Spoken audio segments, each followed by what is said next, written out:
right. All right. Hello and welcome, everybody. I am Kelli Thompson, if I haven't met you yet, and I am a leadership coach. And I am super excited about a 3-part series that I'm going to be bringing you over the next several months. And it's interviewing women who know how to live with confidence. And it's not because things have been easy or life has been perfect, but I've selected 3 amazing women that I want you to hear from, because they're going to tell their unique story in a way that just weaves in all of their experiences and all of their expertise, and they're smart and they're brilliant and they're creative just like you. And I want you to hear their stories, because I think sometimes when we hear other people's stories, it like frees us up to be our most creative and confident selves. And so today I have Staci Danford with us, and I am so excited because she is going to tell us all about her research and her expertise and everything we need to know about being grateful and gratitude and all this good stuff. But I don't want to take her thunder away because she's going to say it better than I do. So Staci, welcome. Would you love to tell all these wonderful ladies, like, just the basics? Who are you? What do you do? Tell me about your family, how you take your coffee, whatever you want to tell them. Okay. I am Staci Danford, and I am an educational neuroscientist, and no one really knows what that is, but I do not do brain surgery. I just tell people about their brain and what it's doing. I don't perform any surgery on the brain. And I have a master's degree in mind-brain education. And because most people don't realize there's a difference between the mind and the brain, but they're actually 2 very separate things doing 2 very separate jobs. And my research study was about how gratitude rewires the brain. And I live in a little podunk town in Texas, and I have 3 amazing kids. I have a 30-year-old son, a 27-year-old daughter, and a 12-year-old son that was the world's funny little joke on my 41st birthday. But he has been the best blessing of my life. He's the best parts of all of us put together in one little person, and he makes our life a better place. And yeah, he's precious. I think when you have a child at this age, the universe knows you're tired, and so they make them really good. The universe does know things, so that's awesome.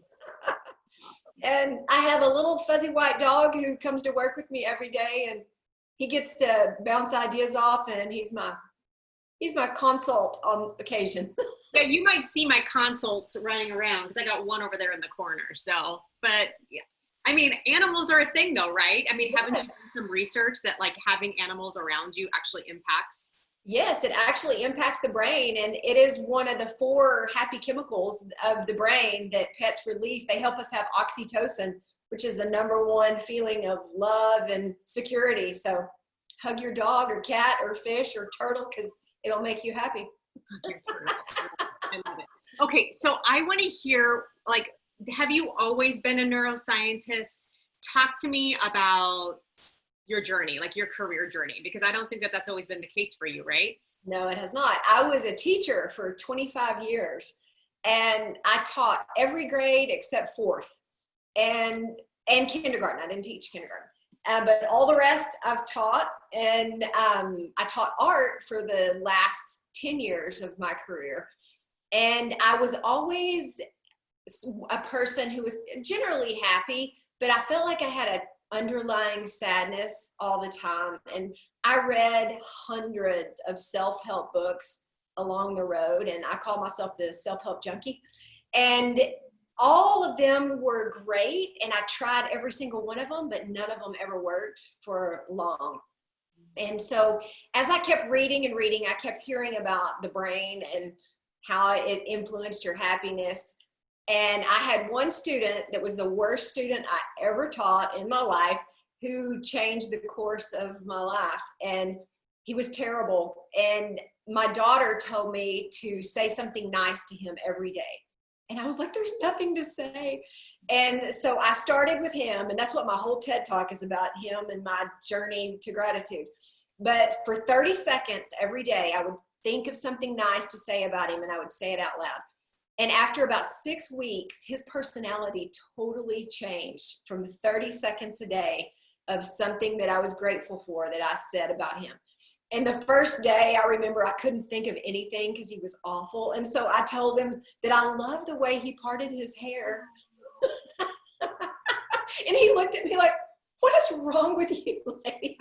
You know, not every 16-year-old boy wants to hear that you like the way they part their hair. But as we went along, and he ended up leaving our school at the end of the year, but he was always nice to me and not so much for the other teachers. And many years later, he called me and wanted to take me out to coffee. And I asked him, I said, Andrew, why were you so much different to me than all the other teachers? You would have had a different experience. And he said, Miss Danford, you smiled at me every time you saw me, and you made me feel like you were grateful I was alive. And I was like, what? And I was, how did 30 seconds change his life that much? And that word, he said to me, you made me feel like you were grateful I was alive. I was like, there's got to be something to this grateful. And so I started researching about it, and I found that there was actually a program about the brain. And I decided to go back to get a master's degree at 50 years old. That's amazing. Okay, so I bet I have so many questions. So here's something I think women might wonder, because I'm sure you've talked about it in your business with your clients, and I do with mine, is that I think sometimes women have like this longing, that nudging, right? Like, oh, gosh, I want to go back to school. Gosh, I want to really try this career that I've always wanted to do. Oh, this feels so interesting to me. So can you talk to me about how you summoned the confidence or the courage to take that leap to go back to school? Because my guess is that teaching was really safe. Tell me where I'm wrong. It is absolutely safe. Yeah. So, how did you do that? You're never going to get rich, but it's a living. And I always say good is the enemy of great. And it was a good place to be. But when I was 49 years old, I declared to my whole staff at our staff meeting, because my birthday is January 1st. And so when we went back to school, you know, everybody said, say something you're excited about for the new year. And I said, I'm so excited. I turned 49. I'm going to do something amazing every month of my 49th year. This is going to be the best year of my life. And I'm going to roll into 50 with my rollerblades on fire. About 3 weeks later, my husband left me and just walked out. And I had, at the time, a 7-year-old. He said, I don't love you anymore. And I haven't in years. And I was completely caught off guard. I never saw it coming. And I was like, this was supposed to be the best year of my life. And I had already applied to grad school and got accepted. And then I didn't go because I thought, I can't do this. I don't, now my income's been cut by 2/3. I'm just going to have to be a teacher. I'm going to have to do this. And I sat out for a semester, and I kept having that longing and and I was like, this is what I'm supposed to do. I'm obsessed with the brain and I want to do this. And I remember I'd already lost my admission. So my greatest moment of courage was I had to go in for I had to go meet my professor, and he was from Harvard, and all that implies, the bow tie, the lab coat, the very, you know, and I'm like this crazy big-haired Texas hippie. And I remember I walked in and I had on orange pants and a giant poncho and about 3 giant turquoise necklaces. And I walked in and I was like, oh my gosh, I wore the totally wrong outfit to this party. And he had on his bow tie and his lab coat, and he was in the lab. And I was like, oh my God.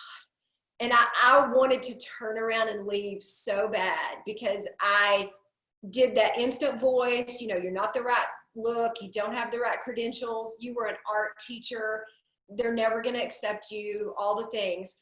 And I remember I read somewhere that all you need is 10 seconds of crazy courage. And I was like, okay, I'm going to do it. So I just walked in, and I introduced myself, and I told him to his face, I look back now and go, what in the world? But I told him, I said, neuroscience is boring. And if you'll give me a chance, I promise I'll make neuroscience fun. What did he say? And he just looked at me and he said, there's something about you. He said, I think I'm going to take a chance on you. Oh, and I said, I promise I'll be a breath of fresh air in this department. And to this day, I still talk to him at least once a month. And every time he sees me go out and do my thing with my big hair and my turquoise, and he always says, I can see you're still making neuroscience fun. And I said, yes, sir, I promised you. And I've kept my word. So how did you make the transition then from teaching to going out on your own? Because I'm sure that was another leap of courage. Yeah, it was so scary. And because while I was in grad school, I was still teaching. And so I was in grad school full-time and teaching full-time. And when I was a year from graduating, I decided that if I'm going to do this, I'm going to do it with all my heart, because I knew my safety net was teaching. And it was the scariest thing I've ever done. And I went in to tell my principal that I was going to turn in my resignation. And I had just been voted Teacher of the Year in Fort Worth. And I was like, people were thinking, what is wrong with you? You're at the top of your game. And I remember my principal was a little bit, he was like, are you sure you want to do this? Don't you want to give yourself a year and save some money? And you know, you're at the top of your game here. And he said, because I don't know if this job will be here when you decide you want to come back. And that was all I needed. I was like, you know what? You watch me, because I'm not coming back. Yeah. And I just was like, that's it. And I took a huge leap of faith. And yeah, that's amazing. And I think it's, you know, something that you said, I always feel like whether it's our own internal voice or it's someone else's voice, there's always someone there who will remind us, isn't it safer to play small? Yes. You know, and that's not really what he said, but it comes in many languages. And yeah. I love that you had the courage to keep doing that. And I would be curious. So while you were learning all this stuff in school, and while you were taking this massive leap of faith, which we know requires a crap ton of confidence, that's an actual metric, is a crap ton. How did you use gratitude and neuroscience to get you through this? Because I have a hunch that you probably used a lot of what you learned in school to kind of keep your stuff going. Say more about that. Yes, it was so hard. And even my professor, who's the epitome of all things science, and he's a wonderful man, and he, you know, taught me definitely how to branch out of my big picture thinking and focus on the details. But he fought me all the way too. And he was like, Staci, nobody's going to take you seriously with gratitude. It's a very fluffy skill.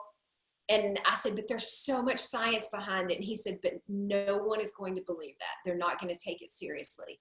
And I just knew, because I had made such a difference to that one boy. I was like, this word is so much more important than you think. And I stuck to my guns, and I made a B on every single paper I ever wrote for him about gratitude. And I made an A on every paper I wrote about something else, because he was so critical. But I am so grateful for that, because he made me learn my science so I would be able to defend it. And I remember when I went in to present my capstone research, and I was like, I knew my science better than anybody there, because I'd had to defend it so many times. But that word, it just triggered something in me. It was like my little internal voice. And because I had that one boy that was, you know, I still talk to him to this day. It's been 10 years since he told me that. And I know that word made a difference, and it made a difference in my life. And I'm so thankful that I stuck to my guns, because my internal me knew so much more than my external me was ready to accept. And that word has been the game changer for me. That's amazing. So I want to come back to the whole how you honored your true way of knowing, your inner knowing on that, because I think that that's so important, because I think so often women leave their inner ways of knowing. Yes. Because they tend to listen to, oh, but my professor said that. It's kind of a fluffy thing. So I want to come back to that. But you said something earlier that I think it's really important for women to know. And you talked about gratitude isn't just fluff. Because I think sometimes when people are like, oh, be grateful, you know, they think of it like a thank you practice maybe. So talk to me about what in the science of gratitude is so important for women to know? And why is knowing that so critical to helping them get to where they want to go? It's such a massive difference between manners and the thank you practice that people say, is being grateful. And my particular research study tested the difference between scientific gratitude and thank you gratitude. And that's the fluffy one that everybody talks about. Yeah. But that particular manners does nothing for the brain activity, but scientific gratitude actually rewires the human brain, because it's a feeling and it's connected to the limbic system and the emotional core of the brain. And every time you feel something and hold on to it for 30 seconds, just like I learned before I ever learned it, that's long enough to rewire the human brain and to induce the chemicals of happiness. And those chemicals are what change the way you feel. They change the way that you enter a room. They change the way other people feel as well. Yeah. So anytime you can be thankful for anything. I can be thankful for this bottle of water. Yeah. But instead of just saying thank you for it, when I drink it, if I hold on to, oh my gosh, I love the feeling of the refreshing water down my throat. I love the fact that I live in a place where there is clean water. And I love the fact that it's so cold, it almost burns on the way down. Because all of the why I am grateful for it involves the prefrontal cortex, which is where we want to be, because that's where our thinking, that's where our best self is. And just saying thank you involves no prefrontal cortex. But when we do that, we force our brain to change the routing of why we're grateful. And that change of routing is what will change your life. And then that becomes the first thing your brain does. It's like, oh, we got to think of our why. And I've been doing it for 10 years now. And I never say thank you now without going through the whole why of why I'm grateful, because it's reshaped my brain. That's amazing. So what a lot of my clients want is they want that little boost of confidence right before they enter a negotiation, right before they enter a high stakes conversation, before they ask for what they want, before they go into that boardroom where they might be the only woman and they need to be the voice of influence. And I love what you said about how gratitude isn't just a thank you practice, but the practice of like true scientific gratitude changes the way you feel. And that's what I talk with women a lot about is if you want to change your behaviors and get great results, you first have to change the way you feel, and you have to get into a feeling state that you want to be in. And so I'm curious on what advice would you give women who are because I'm sure you've used it, and maybe an example is great, of when you need to get into that feeling state. How do you use gratitude right before you walk into those high stakes moments? It's so crazy too that you do confidence and I do gratitude, because they actually work in the same area of the brain. And I brought my brain. So, this area right here in the front, is your prefrontal cortex, this area right here. But inside here, there's a ventromedial prefrontal cortex, which is like if you mashed a hole in here, you would be touching it down there. And that's the reward center of the brain. And so that releases dopamine, which is one of the chemicals of happiness. And they have imaging now that can test everything. There are hundreds of studies on what confidence does to the brain. There's big ones from UCLA, but my favorite is Dr. Bloom. And she is specifically a female, she studies what confidence does to the female brain. And it always triggers in this area right here. But the crazy thing about confidence and about gratitude is it is a learned practice. And it is something that rewires the brain, which the big word is neuroplasticity, which just means your brain can reroute itself. And there are confidence killers and there are confidence builders. And if you have confidence killers, which we all do, like, oh, I'm not tall enough, I'm not thin enough, I didn't wear the right outfit, all the things. So your brain is actually wiring that in there. And we would never do that on purpose, but we do it all day, every day. We have like 50,000 thoughts a day. And research shows that almost 80% of those are negative. And from the little things like, oh my gosh, my butt looks so big in these jeans. Oh, my hair, why did I do this haircut? We just think negatively all day long. Unknowingly, those are making wires in our brain, the same way with lack of confidence. But you can find one thing you're confident about and take baby steps, because every time you wire in a baby step of confidence, your brain starts locking that in. And there's something called Hebb's law in neuroscience, is neurons that fire together, wire together. And I call, if you think it, you link it. And so if you say something positive to yourself, and the one thing you like about yourself, or, two things, or what, before you go into a meeting or before you present your idea, your brain automatically will go, oh, we love that about ourselves. And it will automatically go back and refire those connections, which will dump out those chemicals, which will make you feel like, you're invincible. And one of the favorite things I ever did, which was so hard, is I made a list of 50 things I liked about myself. It shouldn't be that hard, right? It was brutal. Yeah. And I could have told you 50 things I hated about myself in like a matter of minutes. Right. But it took me several days to do it. And it was little things like, I can make my bed faster than anybody in the universe.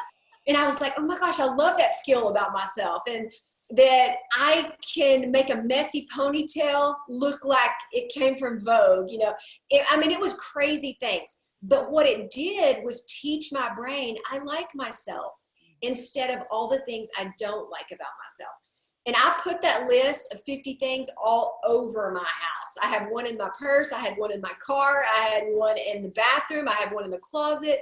Because when you're getting dressed, that's when we tend to lose our confidence a lot, that we don't look right. We didn't have the right clothes. Our butt's too big. We don't have the right shoes, all the things.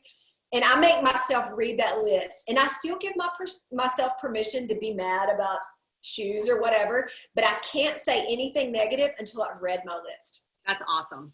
And I notice now that by the time I'm done with my list, I no longer care about my shoes, because my brain is like, oh yeah, we like ourselves.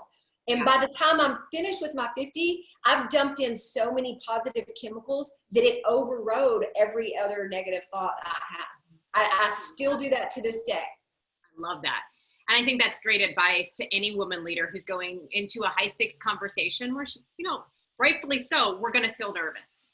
Just because we're grateful doesn't mean it eliminates all of our bad emotions. It's about, how do I balance, the good and the bad? And I love that, where I would give her an assignment, kind of like my dad used to do when he taught me how to play golf. He told me that I needed to have swing thoughts. And he goes, it's the last thing you think about always right before you swing the club, because it impacts the way you play the game. He was a coach, a wrestling coach for 40 years, and he taught his wrestlers the same thing. He's like, what's the last thing you think about before you walk onto the mat? And I love that, because I think it confirms a lot of the science you're saying. What's the last thing I think about before I walk into that boardroom? Is it, the 5 things on my list that I feel confident in? Is that the energy I'm bringing in? Or is it the, oh my gosh, nobody's going to believe me, sinking into my chair energy? So that is incredibly helpful. The other question, the other thing that you mentioned, and I think that this is radically important, because you and I know each other, and I like to use the phrase, choose confidence over conformity. And I think that you did that so well in those moments where other people were telling you, don't study that. Like, that's not going to be a thing. How did you, and maybe this is a 2-part question. What is your definition of true confidence? And how did you continue to honor that definition of true confidence and honor your integrity by following what you wanted to do, and not just saying, oh, I should just conform to what other people think? So I'd love to hear more about that. I can tell you that just this year, my definition of confidence has changed, because I used to think it was strong enough to be myself. And I've used that for years and years. Am I strong enough to just be myself? And that's what I used to get accepted into grad school. I was confident to just walk in the door. But this year, when I went to go see Oprah, my world changed. And my definition of confidence completely altered. because it gave me chill bumps just then thinking about it. When I saw her walk out on that stage, it was magical and magnetic, and I've never experienced anything like it in my life. But I saw someone with a different kind of confidence, and because she stood fully in her space. And I saw it not as a forced strength like I had been doing, but it was a gentle presence and I was like, oh my gosh, this is what comes when you've done it for so long that you no longer have to force yourself, but you can fully stand in your own space. And I just watched the way she walked, and she did not care, not in a mean way, but she was there as herself, all of herself, and was not offended if someone didn't like it, if someone didn't like the words she said, if someone didn't like the clothes she had on. You just had to see it. It was magical. She just was fully in her space from head to toe. And it transformed what I now think about confidence. So how did you stay true to yourself when everybody was trying to pull you in different directions?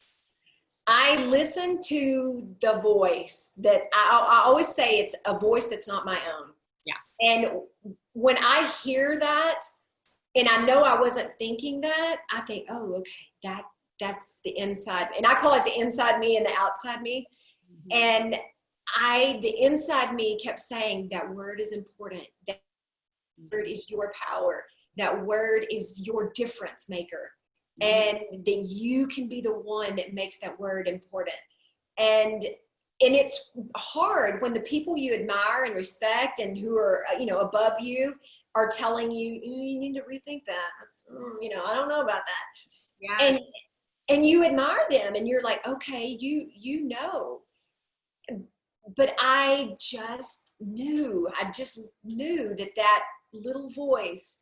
And I thought, you know what? I can always go back and do what they said. I can always choose that. But I've got to take those 10 seconds of crazy courage and listen to this. And if I fail, I will go back to that. But if I succeed, I'll be so grateful that I listened. I love that, because essentially it sounds like at every critical step or every critical pivot point, you chose yourself. Like you chose your voice over other people's voice. Yeah. I love that. And isn't that just something like, and if you think about that in context, right? It's like at the end of the day, what makes me feel, I don't know if satisfied is the word I'm looking for, but the thought that, you know what, if I don't listen to or if what I want to do doesn't work, I could always go back and, follow some of their advice. But I think I wouldn't feel as good if I followed their advice, going to bed every night going, but I've betrayed my inner voice. And I remember my granny said one time that, she said she was in her 80s. And I said, Granny, do you regret some of the decisions you've made? And she said, the only things I regret are the things I didn't do, not the things I did.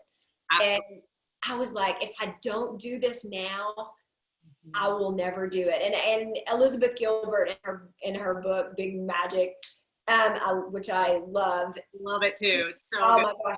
And I kind of rephrase it a little bit, but I think, when opportunity comes knocking, it's too late to get ready. And if you're not ready, it'll go next door. Yes. Yes. She talks about the book she was going to write, and hugs her friend, the other author, Ann Patchett, and then Ann Patchett writes the book. Yes. So true. It's like ideas are just looking for places to land. And I love how your story illustrates that, like, you almost greeted that idea.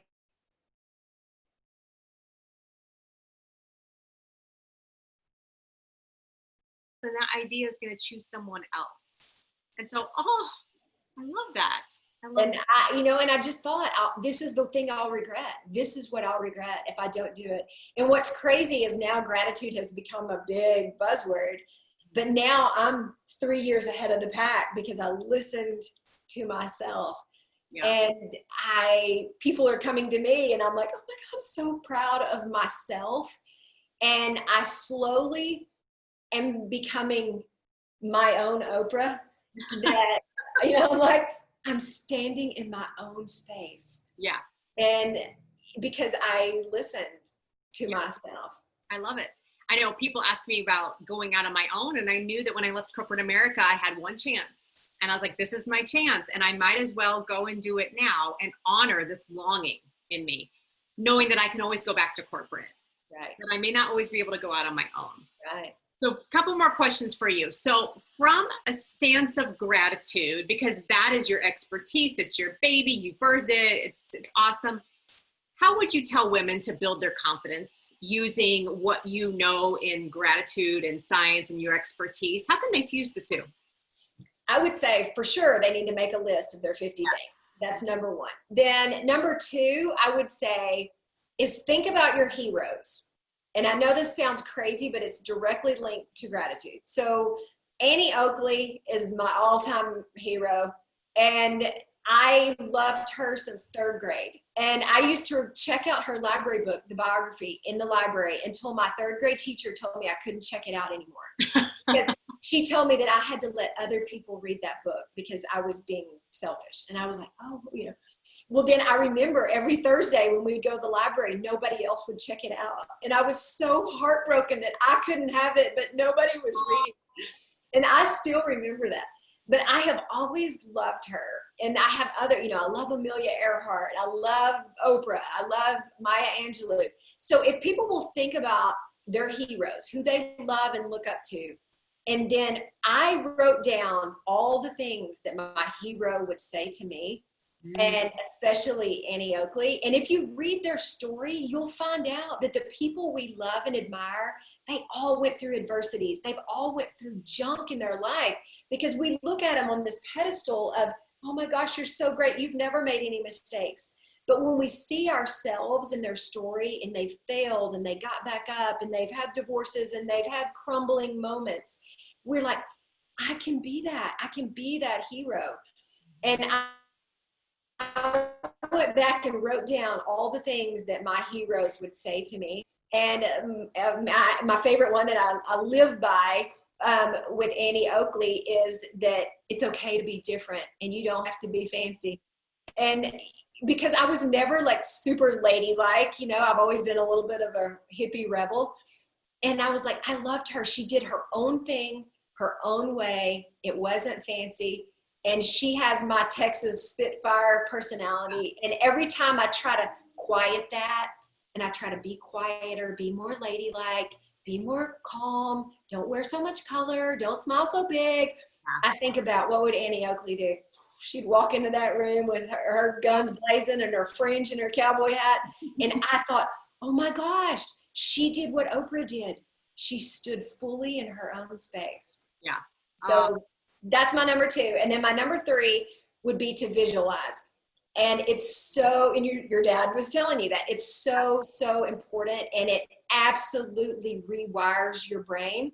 And there's research all over about what visualization does. And your brain cannot tell the difference between the actual event, the physical event, and the mental event. And there's a famous case study about basketball players, and they just practiced shooting in their mind, and then the people that actually practiced. And there was only 1 percentage point difference between the people who never touched the ball and the people who practice every day. But when I wanted to do a TED Talk, that was my dream for years and years. Yeah. And back when I was still teaching school, and I photoshopped my head on a picture of Marianne Williamson. And I put TED Talk on there, The Power of Gratitude. And I put it on my bulletin board at school. I had it in my dashboard of my car. I had it in my billfold. And I carried it around forever. And I would visualize every morning and every night me walking on that stage, the people clapping at the end, the famous TED Talk last line, thank you. And I did it all. And then when I got my TED Talk, I was like, and it happened exactly like it did in my head. And I remember I posted it on my Instagram, and all my students who were in my class who saw me put it on that vision board when I hadn't even started grad school. And I was like, oh my gosh, this, it's so powerful what it does to your brain. And it's one of the most powerful ways to rewire who you are. and to believe yourself confident, see yourself confident, see yourself walking in, see yourself making a great speech. Because every time you doubt yourself, you're building a picture of yourself failing. Do the opposite. All that worry is actually negative visualization, but it's still visualization. That's amazing. Yeah, a question I love to ask women to journal about, that's why I love journaling, because journaling almost forces imagery in your brain. It's like, who would you be if you showed up to this thing, whatever it is, a meeting, an event, a TED Talk, as your most creative and confident self? Like, describe in detail, what are you doing? What are you saying? How are you moving? What are you wearing? And when I have to do that exercise still, right? Because I love what you say. I've never connected the two until you said that, but you're right. It almost paints a picture like you've done it. And then when you go in, you're like, oh, I've been here already. Yeah. And I practiced all the wrong. And what would I do if the timer didn't work? And what would I do? And it actually happened. Because TED is very specific in the 18-minute deadline. And they forgot to turn my timer on. And so I was just up there winging it. But I had practiced so many times. And I even bought myself a red circle rug on Amazon. Aww. And it was in my closet in the floor. And I stood on it every morning and practiced my speech long before I knew what my speech was about, before I'd ever got accepted.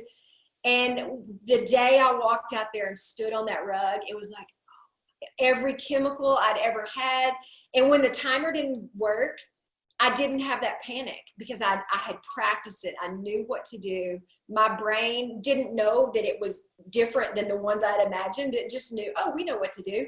Yeah. Just keep talking, you know? Talking. Yeah. I love it. Okay, last thing. So fun things about you. We know that you have a TED Talk, and I'm going to have you tell people where to find it here in a second. But we know you have a TED Talk. What are maybe 2 or 3 other fun things that we need to know about you? Whether the things you love, things that make you happy, things that make you feel grateful, more confident, fun stuff. What do you got? Okay, I'm an all-day coffee drinker. And I was 37 years old before I ever took my first sip of coffee. And all of my friends always would get together in the mornings and drink coffee. And I was always so sad because I couldn't join them because I didn't like it. And then I realized, creamer. So pretty much I drink melted ice cream all day long because I put so much creamer in it. But I feel so sophisticated now at 53 years old because I can hold a coffee cup and feel like I'm a member of my group. So I drink coffee all day long. Then another crazy thing, I can't stand to be barefooted. And that is the craziest thing. I have no earthly idea why. And I've even tried to research, is there a part of your brain that like, what is that all about?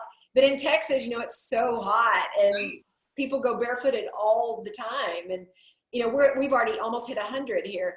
And I cannot stand it. And I try to force myself and I'll like take my shoe off and like put my foot on it. And I'm like, I cannot do it. Yeah. Well, you and I have that in common because like I have to sleep with socks on. I cannot go. Yes, I know what you mean. There is something about the nerve endings in my feet that are either really uncomfortable, very hot, or very cold. So I don't know. Maybe it's maybe. The only time my feet are ever naked is in the bathtub. Oh, exactly. Other than that, they've got some kind of clothes on. Oh my goodness. All right. Well, what else haven't I asked you? Anything else you want to tell women about gratitude, things that they should know about the science of it? I think that everybody should know that all the things they dislike about themselves are really not even a part of themselves. And we are not broken. Our brain patterns are broken. And we can rewire those anytime we decide to put in the effort to rewire. And I always, as a child who's made 1,000 mistakes, I come from a family full of addicts, and I thought I was broken and I was cursed and that our family was just going to keep screwing up until we all died. And science for me has been the game changer because it's universal. And all those books I read and all those help that I really tried my hardest, I see now why they didn't work for me, because everybody's brain is wired differently, and that worked for them and their brain.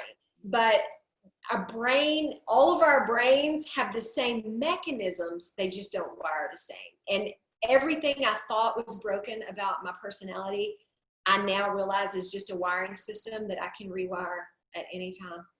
And yeah, just rebuild that little sucker. And that happiness, which I always believed, and so many people believe, comes from the outside.